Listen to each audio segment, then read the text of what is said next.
Isso. Abra sua Bíblia em Josué capítulo 3, verso 14, Miriam. Josué capítulo 3, verso 14.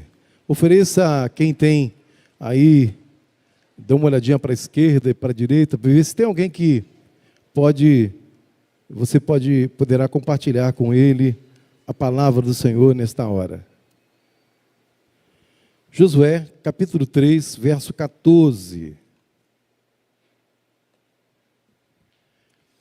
E tendo partido o povo das suas tendas para passar o Jordão, levando os sacerdotes a arca da aliança diante do povo, e quando os que levavam a arca chegaram até ao Jordão, e os seus pés se molharam na borda das águas, porque o Jordão transbordava sobre todas as suas ribanceiras todos os dias da cega.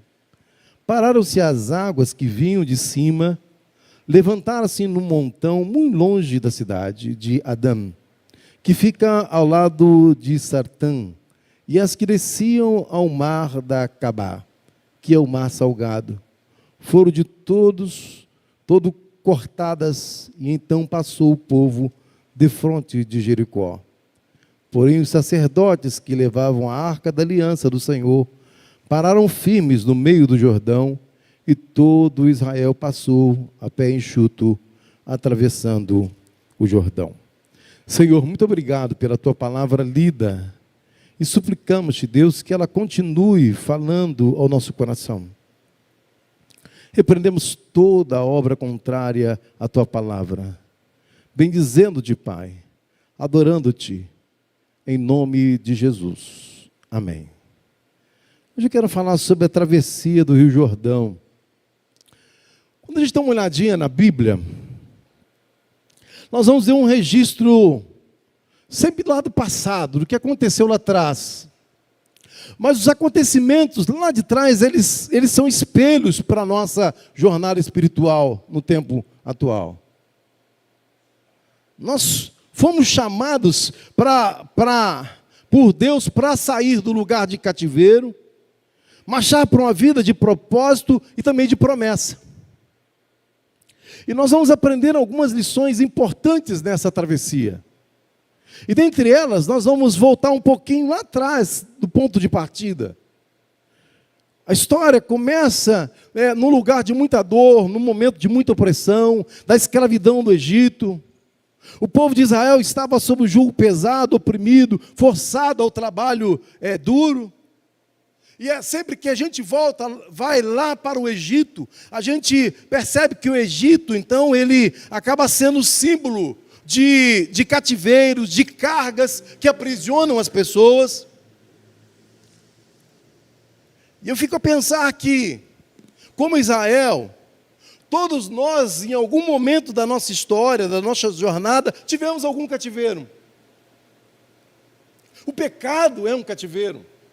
O medo, a desesperança.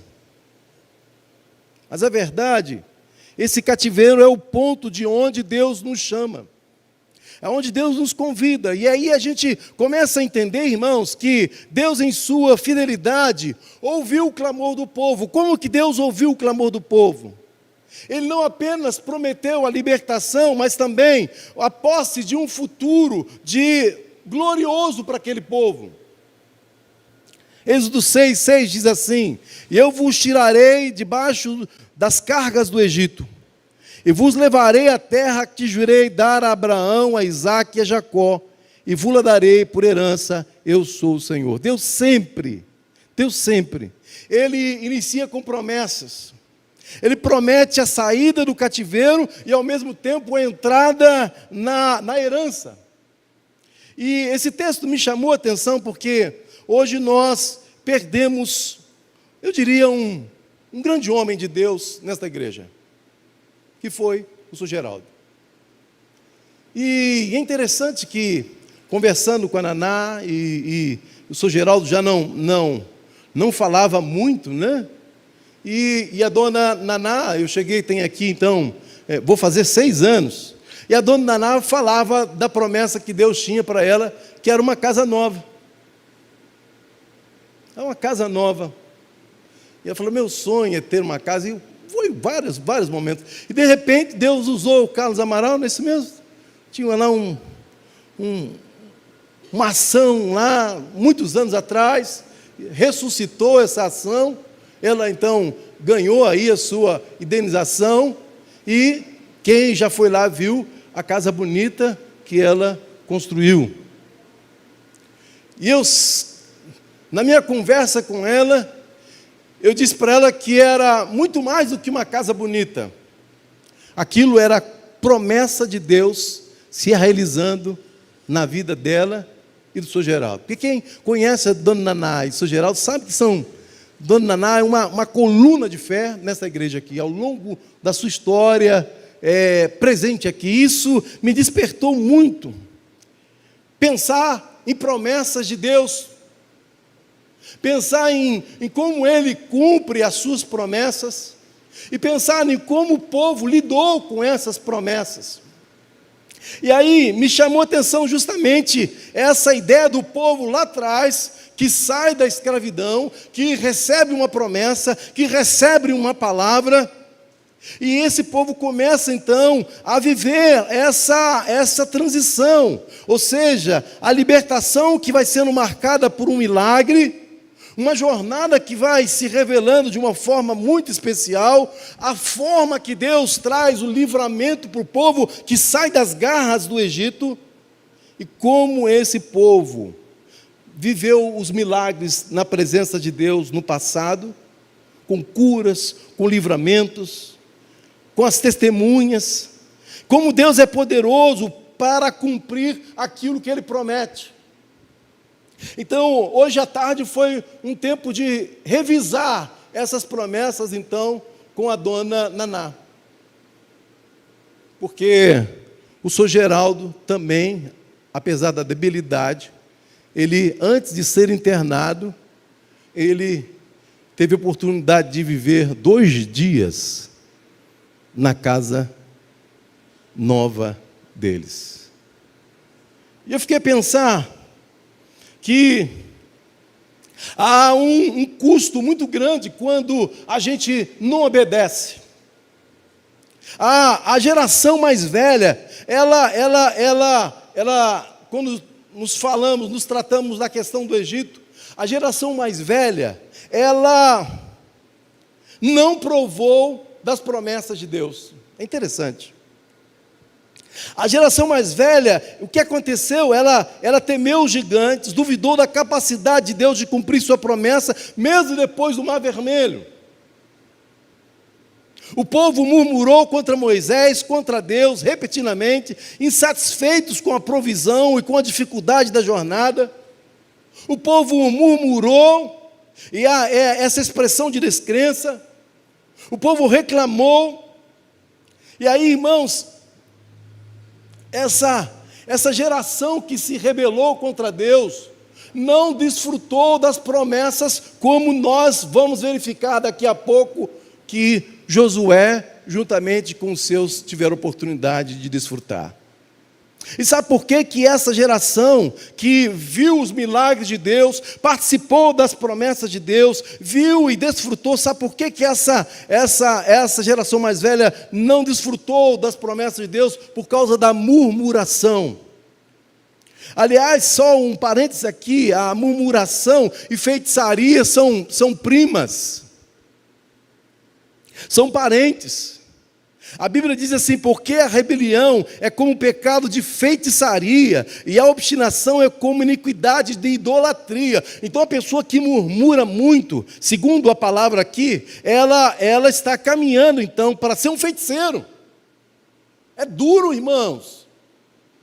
E por isso um dos motivos porque a geração passada não desfrutou das promessas de Deus, porque na verdade rebelião e murmuração são primas da feitiçaria. Então, quem murmura muito está próximo de ser um feiticeiro.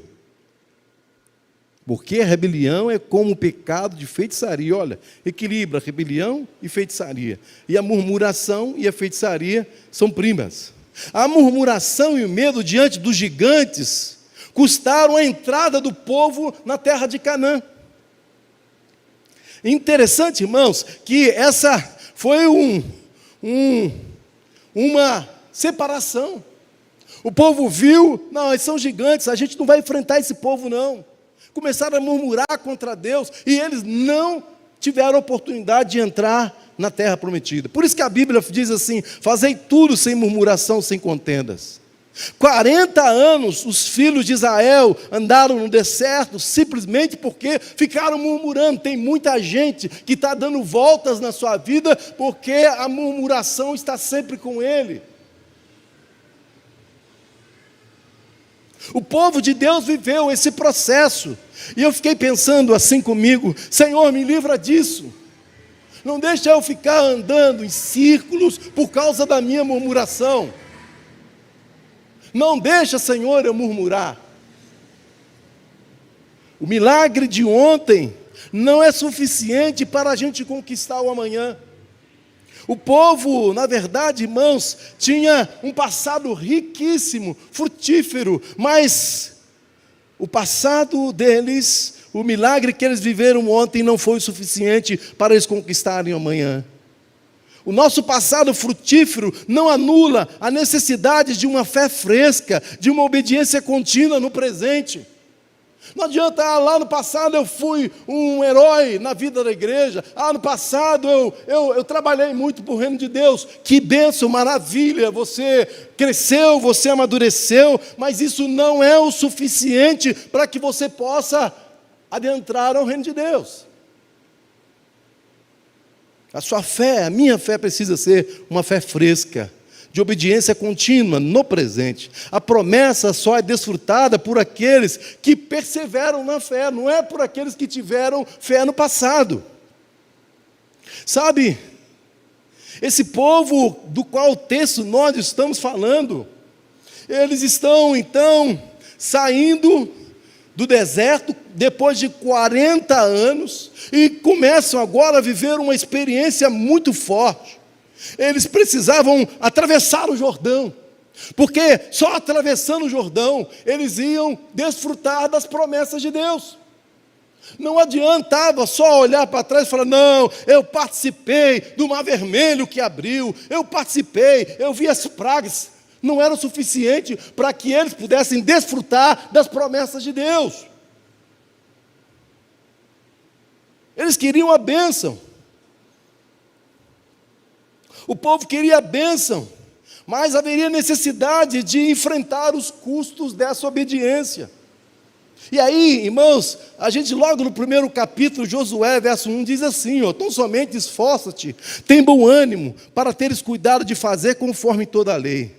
A geração passada falhou em avançar quando Deus disse para avançar, e eles preferiram a segurança da escravidão e alguns o conforto de não lutar. É muito fácil, né, irmãos? Quando nós temos a promessa, sentar e esperar que ela aconteça. Não foi o caso aqui. O Rio Jordão era o grande desafio para que eles pudessem atravessar. Porque o Rio Jordão exige que você saia da zona do conforto, do acampamento, e que a sua fé seja viva, e que você coloque o pé na água. Não basta tão somente você, irmão e minha irmã, dizer assim: eu quero desfrutar das promessas, se você não quer colocar o pé na água. Não que já tenha alcançado o que seja perfeito, mas, diz o apóstolo, prossigo para alcançar aquilo para que fui também alcançado por Cristo Jesus. Então veja, irmãos, se queremos alcançar as promessas de Deus para a nossa vida, nós precisamos de tomar atitudes. O ponto de decisão é o presente, é o ato de fé. Não é aquilo que nós fizemos no passado, embora tenha sido muito importante. Na verdade, o Rio Jordão era a última barreira para o povo de Deus desfrutar das promessas. Era a última barreira. Josué sabia que para ver o novo milagre, o povo precisava se preparar. A travessia não foi um ato de força, mas foi um ato de santidade, de fé. No versículo 5, se você me acompanhar, Josué ordenou ao povo: santifique-se, pois amanhã o Senhor fará maravilha entre vocês. Sabe o que era importante naquele momento? Se o povo queria desfrutar da promessa lá atrás, era que o povo pudesse se santificar. Irmãos, às vezes nós queremos ver uma igreja transformada, vibrante, animada, mas a pergunta é: quantas vezes nós pagamos um preço de jejum pela nossa igreja? Quantas vezes nós tiramos o tempo para estar orando com os nossos irmãos, com as nossas irmãs? Sabe, Josué chamou o povo e diz assim: olha, para nós desfrutarmos das promessas de Deus, o povo precisa se santificar. A santidade do povo. Josué ordenou: santifique-se, pois amanhã Deus vai fazer maravilha entre vocês. Quantas vezes nós queremos a bênção de Deus para a nossa família, para a nossa casa, a coisa está estreita, está complicada, a gente simplesmente quer desfrutar das promessas, e Deus quer ir muito mais além, dizendo para todos nós: santifique-se. As nossas decisões no presente, elas são cruciais para que a gente possa ver as maravilhas de Deus. E precisamos então, irmãos, nos afastar da tirania do pecado, daquilo que não nos santifica. Precisamos nos afastar da tirania da murmuração e seguir, na verdade, como diz o texto, a Arca da Aliança, ou seja, a presença de Deus entre nós. O milagre não começou com a ordem, mas começou com uma ação. Os sacerdotes tiveram que colocar os pés nas águas que transbordavam. Diz o verso 15, 16: sucedeu que entrando os que levavam a arca no Jordão, e molhando-se a planta dos pés dos sacerdotes, pararam-se as águas. Olha que desafio, irmãos. O passado foi um passado de experiências gloriosas, mas agora, no presente, era a grande decisão. E sabe qual era a grande decisão? Colocar os pés num rio que estava transbordando. É um ato de fé. E nesse ato de fé, sabe, os sacerdotes colocaram a planta dos pés, e sabe o que aconteceu? As águas pararam. Então há momentos da nossa história, da nossa vida, que nós enfrentamos algum Jordão. Sabe, há momentos da nossa história, da nossa vida, que a gente precisa parar de olhar para a dificuldade, para as águas cheias, e simplesmente colocar o pé pela fé, confiando que Deus vai abrir o caminho para nós. Há momentos da nossa história que a gente olha para frente e olha para os lados e a gente não consegue ver solução para nós, mas Deus sempre tem um escape.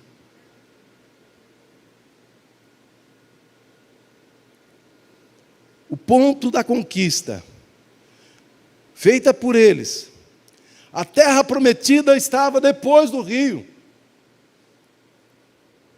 E aí a terra prometida estava à frente. Ela era uma herança garantida, porque quem estava garantindo era Deus. Interessante que na conversa com a dona Naná e também com o Carlos Amaral, né? É um processo lá atrás, antigo. De repente Deus despertou, foi mexer, e a dona Naná desfrutou dessa promessa, e também o senhor Geraldo desfrutou dessa promessa. Que bom saber que, apesar das circunstâncias e das dificuldades que muitas vezes nós enfrentamos, Deus continua provendo, prometendo e cumprindo com graça aquilo que Ele faz diante da gente. Aquilo que Ele promete, meus irmãos, Deus cumpre.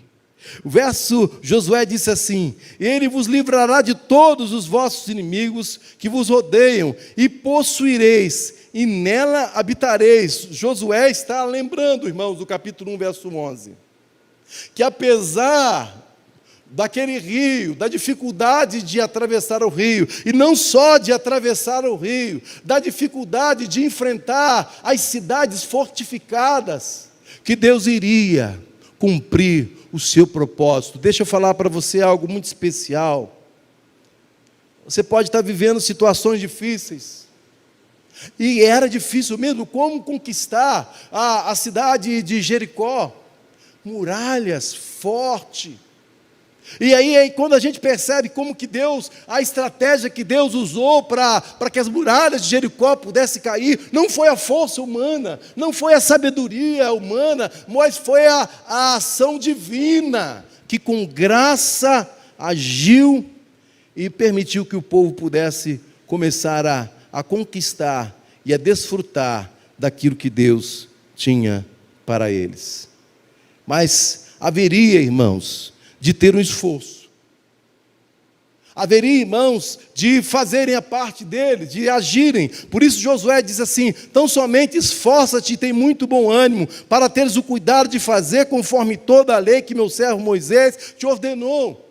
Josué estava orientando o povo, dizendo: olha, nós temos promessas, mas a gente precisa fazer aquilo que Deus ordena que a gente faça, porque, irmãos, nós vamos desfrutar das promessas na medida em que nós nos tornarmos pessoas obedientes à palavra de Deus, aquilo que Deus nos orienta. E para desfrutar das promessas de Deus e mantê-la, devemos ter clareza de que nossa vida é regida pela palavra de Deus.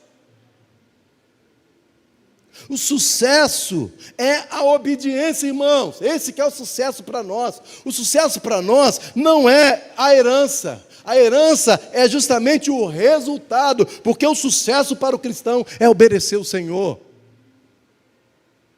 Se a gente quer, então, o sucesso, vai pela obediência.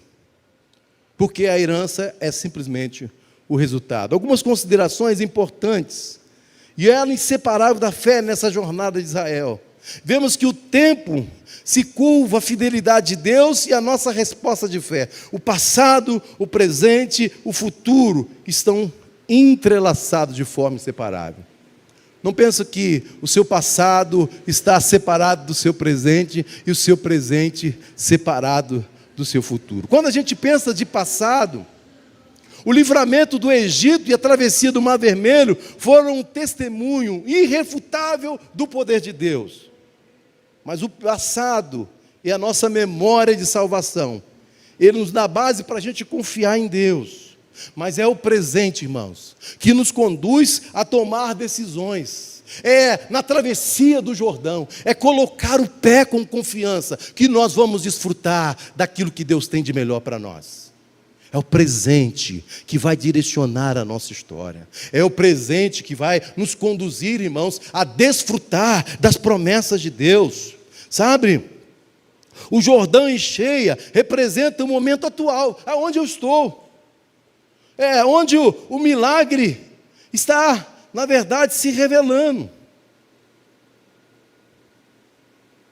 O milagre passado não é o suficiente para a conquista das promessas de Deus no futuro. É no presente, sabe o que acontece? Que a nossa velha natureza morre. É no presente que a nossa velha natureza é confrontada.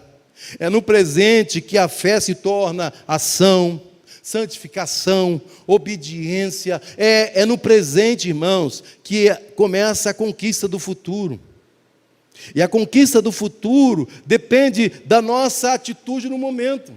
É hoje, é a nossa decisão agora, porque amanhã nós não vamos saber se estaremos vivos ou não. É hoje, a decisão agora, que vai fazer com que as promessas de Deus se revelem não na nossa vida. Então, hoje é o tempo oportuno para a gente tomar decisões sérias na vida.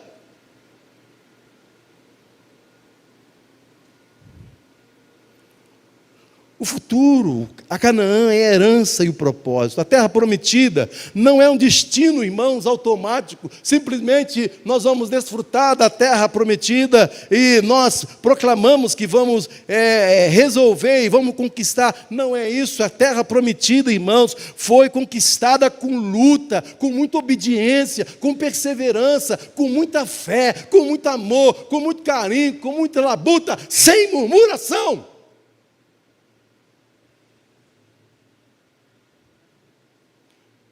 Futuro é alcançado pela fé ativa de hoje, vivendo o propósito de ser um povo santo, escolhido por Deus. Sabe, a verdade central é que a bênção de Deus é constante, mas a nossa posse dela é condicional à nossa fé.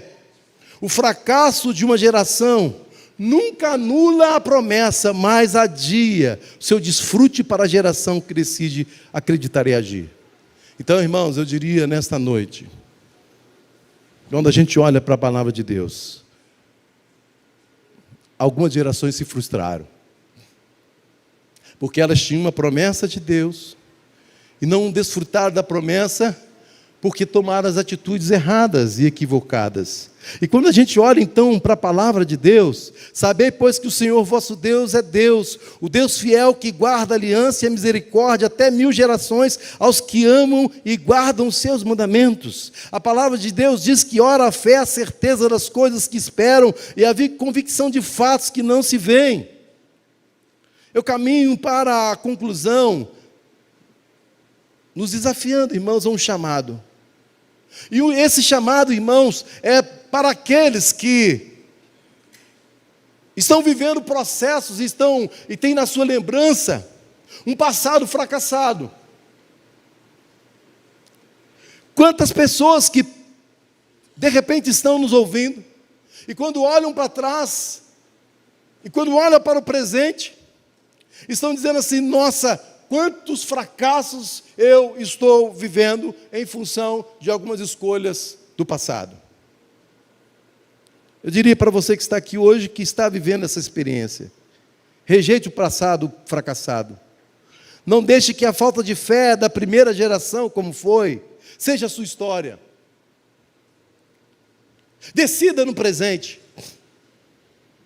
É agora que a gente se decide santificar e obedecer. É agora que a gente diz assim: Senhor, eu quero obedecer, eu quero me santificar. É agora que eu quero uma mudança radical na minha experiência com o Senhor. Porque vamos falar a verdade, tem gente que está levando a igreja numa infantilidade. Tem gente que vira a igreja e não vi, tanto faz. Decida. A sua grande decisão é no presente. É agora, é hoje. Mas também, avance na sua fé. Coloque o seu pé na água, mesmo que o desafio pareça grande. Porque quem abre o caminho é Deus. Mas quem coloca o pé na água é você. Ninguém vai poder colocar o pé na água para você. E Deus só vai colocar, só vai abrir o caminho. Você só vai conseguir passar o Jordão se você entender que as promessas de Deus são reais e estão esperando por você do outro lado do rio. O presente está aí. Esforça-te, tenha bom ânimo. Deus está com você. A minha pergunta, e eu encerro a minha palavra: quem de vocês está pronto para sair do acampamento e marchar para a herança hoje? Quantos aqui estão nessa noite, quem sabe, viveu um passado difícil, chega no presente com muitas possibilidades, mas quando olha para o futuro, não tem a coragem de colocar o pé nas águas, para que você atravesse o rio e desfrute das promessas de Deus. Nós vamos estar cantando um cântico nesta hora. O presente é o tempo para que você possa fazer as suas grandes escolhas e tomar grandes decisões. E eu quero convidar você, que tem promessas de Deus para a sua vida, mas está tímido ainda de colocar o pé, mas quer sair do seu lugar hoje, nesse ato de fé, e dizer: Senhor Deus, eu quero mergulhar nas tuas promessas. Eu quero sentir as tuas promessas. E encerrando o testemunho, então, da nossa irmã Naná. Hoje, à tarde, nós fomos orar junto com ela. E ela falou assim: pastor, o Geraldo desfrutou das promessas de Deus. Eu diria para você, meu irmão, minha irmã, o desejo de Deus é que você desfrute das promessas que Ele tem. O desejo de Deus é que o passado seja um farol, uma luz para você viver no presente. para você tomar decisões importantes para o futuro. Nós vamos estar cantando. Se você de alguma forma foi alcançado por essa palavra, eu quero te convidar para você vir até a frente e orarmos juntos, em nome do Senhor Jesus Cristo, para a glória de Deus.